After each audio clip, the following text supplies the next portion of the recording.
Bonjour et bienvenue sur Technapa, la Tech à Papa. Alors aujourd'hui, on va parler d'un sujet qui concerne tous les makers. C'est un petit peu plus sérieux que d'habitude. Donc j'ai fait une vidéo il y a quelques jours sur les droits d'auteur. Ça y est un petit peu découlé. En tout cas, on reste dans le thème et dans l'idée. Mais on va parler ici des licences et de l'open source. Alors, pourquoi est-ce que je fais cette vidéo aujourd'hui? Parce que Prusa vient d'annoncer un nouveau modèle de licence et c'est peut-être l'occasion de faire le point et d'essayer de comprendre pourquoi Prusa a eu besoin de proposer un nouveau modèle de licence. Et au passage, si ça vous intéresse, j'ai créé un groupe qui s'appelle Techna Hub, qui est un groupe Facebook dans lequel j'essaye que ce soit une communauté ouverte et sans trop de limites. Si vous êtes créateur de contenu et que vous avez envie de partager vos vidéos sans être bridé dans un groupe Facebook avec toujours, les créateurs de contenu connaissent ce que c'est. Si simplement vous voulez poser une question sans être remballé dans les cordes, si vous avez simplement envie de partager, le groupe Techna Hub est vraiment, j'essaye de rester le plus large possible, deux règles, le respect de tout le monde et le respect des droits d'auteur. Sinon, vous êtes le bienvenu.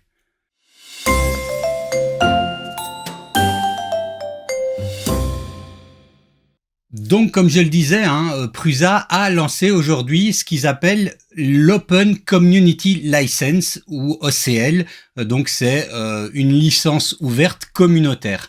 Alors, pourquoi est-ce qu'ils ont fait ça? Il faut revenir un petit peu aux possibilités qu'on a en tant que maker maintenant. Quand on crée un design, et je renvoie à la vidéo sur les droits d'auteur si vous voulez créer des Pokémon. Mais si vous créez un design à vous, que ce soit un design technique ou un design artistique, j'ai envie de dire, et ici on va parler d'impression 3D, mais c'est la même chose dans d'autres domaines, vous avez en gros deux choix pour le moment. C'est résumé en gros, mais soit vous vous dites c'est ouvert, je veux l'offrir à la communauté peut l'utiliser, soit vous le verrouillez complètement en disant non, je veux que personne ne gagne de l'argent dessus ou que personne ne l'utilise sans que je puisse être rémunéré. Donc ça, en gros, c'est les deux choix qu'on a pour le moment. Alors ces deux choix, c'est en gros soit on laisse complètement ouvert, soit on est sur des licences Creative Commons avec des conditions. Une condition, ça peut être ok, ça va, vous pouvez l'utiliser, mais vous pouvez pas vendre. Donc on appelle ça alors une CC/NC, donc sans commerce, ou alors vous pouvez refaire un modèle et remixer mon modèle et reproduire, mais vous devez donner exactement les mêmes modes d'attribution que celui que j'ai donné.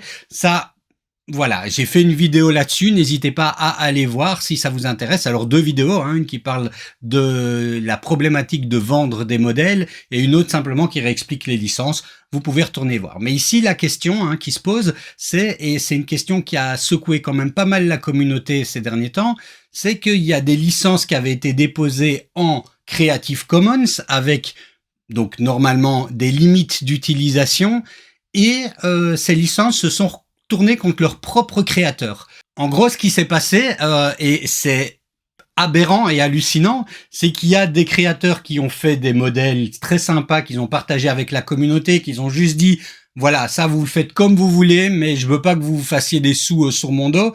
Donc, c'est sans licence commerciale. Et le Creative Commons ne passe pas au-dessus d'un autre type de protection de marque qui est le dépôt de brevet ou le dépôt de marque. Et donc, il est arrivé que des modèles ou des créations sous Creative Commons soient déposées en tant que marque ou brevet et vendues. Et ça a même été plus loin, pour dire à quel point le monde dans lequel on vit est pourri. Les marques qui ont volé le modèle ont poursuivi l'auteur original pour lui demander qu'il arrête de distribuer gratuitement son modèle. Donc voilà. Donc ça, c'est un des problèmes avec lequel la communauté doit faire face, un des problèmes auxquels la communauté doit faire face pour le moment. La communauté des makers qui partagent sous licence open source ou en Creative Commons. Donc voilà, ça en gros, le problème par défaut. Et donc, Prusa avait l'habitude jusque-là, dans l'esprit maker, de mettre à disposition leurs modèles liés à l'impression 3D, à leur machine, etc. Et donc de promouvoir l'open source, mais dans cette logique que je viens de vous expliquer. Et ils se sont retrouvés face à cette difficulté de se dire oui mais attendez, parce que nous maintenant il y a des nouveaux acteurs sur le marché et on faut pas être non plus les couillons de service, hein. On veut promouvoir l'esprit communautaire, mais en même temps pas pour donner gratuitement aux loups à bouffer, hein, aux loups dans la bergerie. Donc ils ont dû réfléchir un petit peu à comment protéger ça, et c'est ça que Prusa propose aujourd'hui. C'est un nouveau type de licence, donc le OCL pour Open Community License. Alors ce qu'essaye de dire Prusa, hein, à travers cette nouvelle licence, le message qu'il donne, et je sais que ça a fait réagir beaucoup, alors moi j'apprécie Prusa et je pense que on va se masquer les yeux, enfin on va pas se masquer les yeux, moi je suis assez proche de Prusa, j'apprécie Prusa, c'est une marque européenne que je soutiens et dont j'adore les machines. Et ce que Prusa se pose comme constat, c'est pas avoir envie de fermer, verrouiller l'open source, c'est de le rendre en fait un petit peu moins naïf. Et l'idée de cette nouvelle licence, elle est quand même assez claire, hein. Les makers, vous, moi, les makers peuvent continuer à utiliser les modèles pour se faire plaisir, pour faire leur création, en faire éventuellement des remixes, proposer des améliorations. Les entreprises peuvent continuer à utiliser ce design pour faire tourner leur activité, mais il ne peut pas y avoir une vente ou une commercialisation de ces modèles sans un accord explicite. Et quelque chose d'intéressant, c'est que l'OCL ici introduit quelque chose qui n'existait pas dans la licence Creative Commons, c'est vraiment une protection par brevet.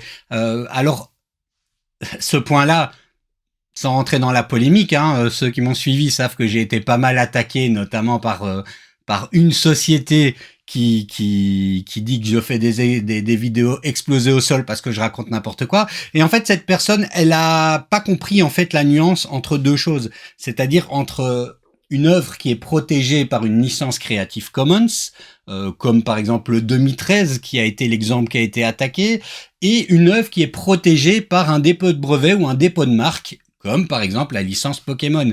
Et donc, ce dépôt de brevet ou ce dépôt de marque, c'est au-dessus de tout. Vous pouvez pas et c'est la raison pour laquelle j'ai dit, et je répète encore une fois maintenant, si vous achetez un modèle 3D d'un modélisateur qui a fait un Pokémon, vous n'avez quand même pas le droit, parce que le Pokémon, l'image de marque Pokémon, est protégée par un dépôt de marque, même si le modélisateur a mis son fichier en tant que Creative Commons avec non commercial par exemple, ou même si vous achetez une licence commerciale à cette personne ou à cette plateforme. Donc alors, comme j'avais dit dans la vidéo, je suis pas là pour dire oh bouh, vous êtes méchant et tout ça, je suis là simplement pour vous donner le cadre, pour que vous sachiez ce que vous avez à faire.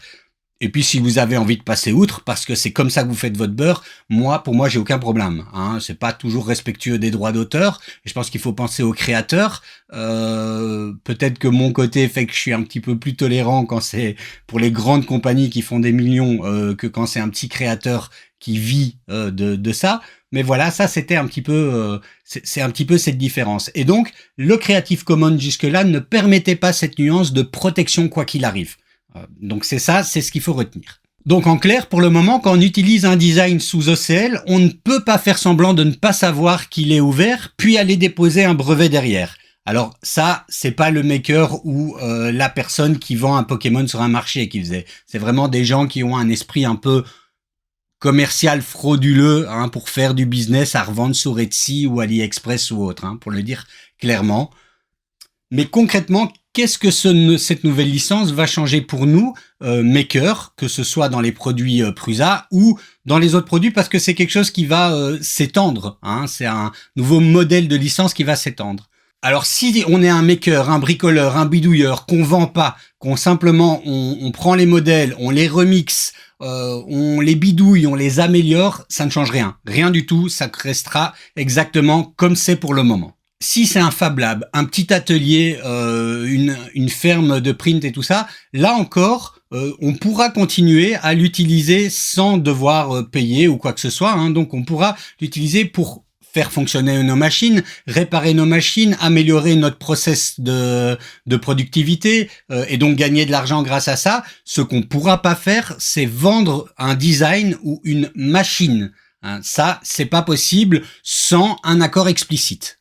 Alors, pourquoi Prusa n'est pas resté sur, par exemple, des licences GPL qui existent déjà ou n'a pas essayé d'améliorer le Creative Commons? Eh ben, globalement, en fait, ces licences sont faites et pensées pour du logiciel, principalement, et elles sont pas vraiment pensées pour le matériel. Et Prusa, ben, en lançant cette licence, ce qu'ils veulent faire, c'est aussi protéger leur vision du partage. Hein. Ils mettent à disposition la CAD de leur machine pour qu'on puisse réimprimer les pièces pour nous, réparer, penser des améliorations. Donc ça, c'est vraiment, et c'est un des côtés que j'adore avec Prusa, c'est vraiment ce côté partage. Mais le problème, c'est que de faire ça, ben, c'est aussi ouvrir, par exemple, la possibilité à des constructeurs de caissons de reprendre tout le boulot en fait de Prusa et revendre un caisson derrière en ayant modifié juste un truc, sans faire eux-mêmes le boulot de penser et de réfléchir un caisson alternatif qui ça reste tout à fait possible. Hein. C'est vraiment l'utilisation des fichiers que Prusa met à disposition ou que désormais n'importe quel créateur qui utiliserait ce type de licence met à disposition. Et donc, comme je le disais, ces licences, elles sont pas adaptées au monde de maintenant et aux machines. Elles protègent pas contre les brevets opportunistes, elles protègent pas contre le vol par intelligence artificielle, elles protègent pas en fait contre ce que protégeaient les licences GPL ou open source quand elles ont été mises au point il y a 20 ans. Alors évidemment, cette introduction de licence va pas se faire en un jour, hein, il va falloir que le marché s'adapte. À vous de voir créateur si ça vous intéresse. Moi, je mets le lien en description. Vous allez voir vous voyez ce que vous voulez et vous voyez si cette licence vous intéresse. Pour info, si vous êtes déjà dans la communauté Prusa, Prusa a mis toute la CAD, donc tous les fichiers, tous les modèles, mais pas simplement les STL, vraiment toute la CAD des imprimantes Core One à disposition sous cette licence, ce qui vous permet de pouvoir les télécharger, les modifier, hein, faire ce que vous voulez dans les règles que j'ai dit jusque-là.